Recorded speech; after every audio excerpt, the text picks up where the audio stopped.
8th grade English, the year I had been waiting for.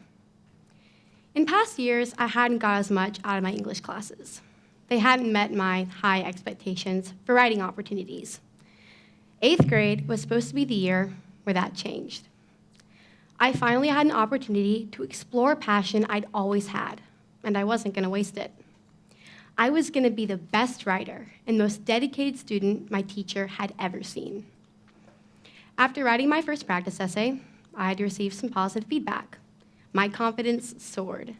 Then we got word that our next paper would be for a grade. I finally had a chance to wow my teacher and prove what kind of writer I could be.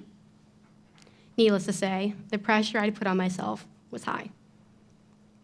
Now, before I continue, there's something you should know about me for this to make sense. I'm a twin. This is my sister, Kate.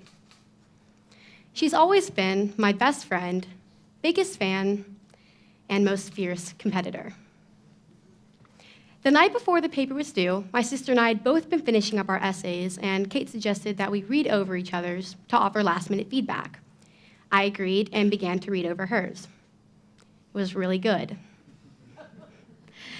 As I read, I was greeted with the all-too-familiar feeling of self-consciousness. I had realized, in fact, it was probably better than mine. I'd always been determined to be the best, and here, my own sister was once again proving to be a worthy adversary. As sudden as you could flip a switch, my love for her paper vanished. I hated it.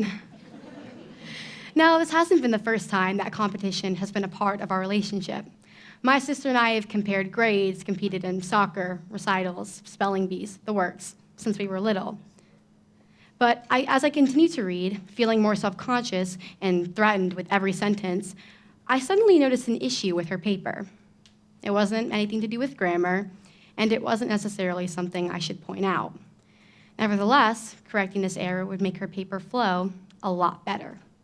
It would make her already amazing paper even stronger. I found myself having an internal battle. Should I tell her or keep it to myself? I caught myself thinking these spiteful, selfish thoughts, shook them away, and told Kate about the problem. But these thoughts weren't the last of their kind. I began to wonder how many times these kinds of things had gone through my head, and more importantly, why. Although I spent a lot of time questioning the reasoning behind my actions, I just didn't know. I didn't know if it was because I wanted to stand out in class or if I just wanted to do better than her. But just like these thoughts weren't the last of their kind, their influence on my actions continued to be a prevalent part of my life. Looking back on all my attempts to compete with my sister, I began to look for the answer to the real question underneath it all. Why am I competitive with Kate? Am I just competitive in general? If so, why? I've always believed that I'm naturally competitive. Just like some people are naturally kind, argumentative, quiet, or outgoing, I'm naturally competitive. And to this day, I still believe that. I walk into every contest with the hopes of winning. I hate second place. I can't stand to get a grade worse than my peers. I care about every debate round that I lose. I hate games that don't end with the winner, and I always want to be the person who wins. However, I've also come to realize that I might be, at least partially, a product of my environment. One rather obvious possibility, I'm bred for it. When you look, talk, and even act like another person, you begin to look for defining factors to separate you from them, to push you above, or at least apart, from that person. This has certainly been the case for Kate and me. The outside world has also had a definite effect on both my competition with Kate and in general. Individually, my competitive spirit was encouraged at a young age. When I turned 9 and grades became a bigger deal and extracurriculars began handing out more than just participation trophies, I realized two things. 1, not everyone's a winner, and 2, I was going to be one. And my drive to win paid off. It propelled me towards getting better in track and field as well as in my debate team. However, despite these successes, my drive to win hadn't diminished. It only grew. My competition with Kate has been equally affected by the outside world. Every day we're asked, are you Kate or Claire? It's these kinds of questions that make you crave to be set apart, which, truth be told, doesn't always directly translate into competition. However, in the case of my sister and me, it hardly ever stops there. 9 times out of 10, the next question asked will subject us to comparison. These are questions like, who's smarter, or which one's the nice twin, or even, if you have a death wish, which one's older? It's these kinds of questions that go past wanting to be your best and cross into the mindset of wanting to be better than somebody else. Specifically, in my case, better than my twin.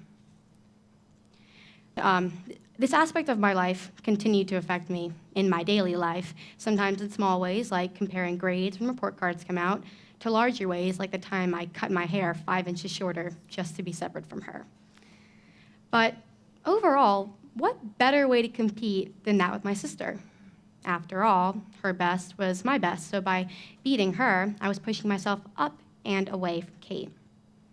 As you can see, my relationship with my sister and the outside world have both had an impact on my competitiveness. But I've also come to realize that there are so many factors as to why I might be competitive, other than having a built-in competitor from birth. Another obvious possibility, school has probably had an impact on my competitive temperament. I live in a culture of high achievers who share scores after we get a test back. And I'm not gonna lie, I've studied hours for a test that probably does not require that level of concentration simply to beat the person next to me. How could I not? It's a competitive environment that I, like so many kids my age, am determined to succeed in. We are determined to be the best we can possibly be. Being the best I can be. I never really stopped to consciously think about why I was either competitive with Kate or in general, but when I took a moment to look back at all of this, I realized that that's what lies at the center. I'm always trying to get better, trying to improve myself. In school, when my peers would get higher grades, it would show me that there were ways to get better. I've been encouraged to look for ways to improve, not only in school, but in home and extracurriculars as well. And I do believe it shaped me positively. I'm more motivated, I work harder, and I have a drive to learn and evolve. But what I didn't understand was why my competition with Kate didn't yield the same results. Why was my behavior with Kate different than when I was placed in those other environments? What makes Kate different? Well, in many ways, Kate and I are the same. Physically, we're identical, with small differences that take a while to notice and distinguish. Intellectually, I have to admit, she's my equal. We participate in many of the same activities. So yeah, in many ways, we're just alike. In most ways, we're the same. Aren't we? And that's when I realized the reason I couldn't seem to figure out what made Kate so different, and the reason I was finally able to figure it out, is because my thinking was flawed. I made the same mistakes that people make day in and day out. I grouped my sister and I together. I blurred the lines between two very distinct people. So yes, and I indeed am a product of my environment. So what does this mean? Well, my dad once told me a story about how when my sister and I were little, he would show us a picture of the two of us and ask us to pick ourselves out. Can you tell the difference? Well, as it turns out, neither could I. Every time he did this, up until we were close to about 5 years old, we would pick the other, because Kate was the same as me, and I looked at her more than I looked at myself. In her, I saw me until at one point, my tiny toddler brain couldn't distinguish between the two. And in many ways, I've kept the same thinking my whole life. I stand by the reason I'm competitive.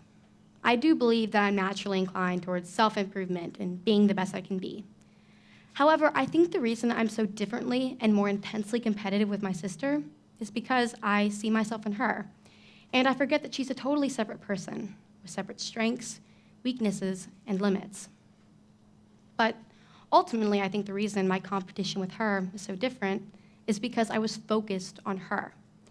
In other aspects of my life, like school or home, I'm more clearly able to distinguish others from myself. But with Kate, I allowed myself to forget that we're not the same. Because of this, I experienced self-doubt and insecurity. I was tempted to harm another person's success to lift my own. Now, competition can be healthy. It can make you work hard and it can drive you to do amazing things. But these kinds of results can only be achieved by competing with yourself and working to beat your own high score. Competition can easily become detrimental when you allow yourself to measure your success based on the success of others. If you allow yourself to believe that you're competing with everybody, it will eventually lead to the mindset of needing to be the best out of everybody. This kind of mindset will always leave you dissatisfied because you can never truly find success in following an impossible goal. But if you focus on internal success and personal growth, you'll develop the mindset of wanting to be the best you can be. This mindset still allows you to push yourself to be better, but in a positive way. One that prevents the self-consciousness and dissatisfaction that comes from comparing yourself to others. So here's my goal for you. Focus on you. Try to get to your best, and remember that that's not the same as somebody else's. Don't compare how you get there because your path is not theirs. Don't confuse yourself with somebody else like I did with Kate, because it will never work. The only thing that will is being your best version of yourself, which in the end is all anybody can actually be.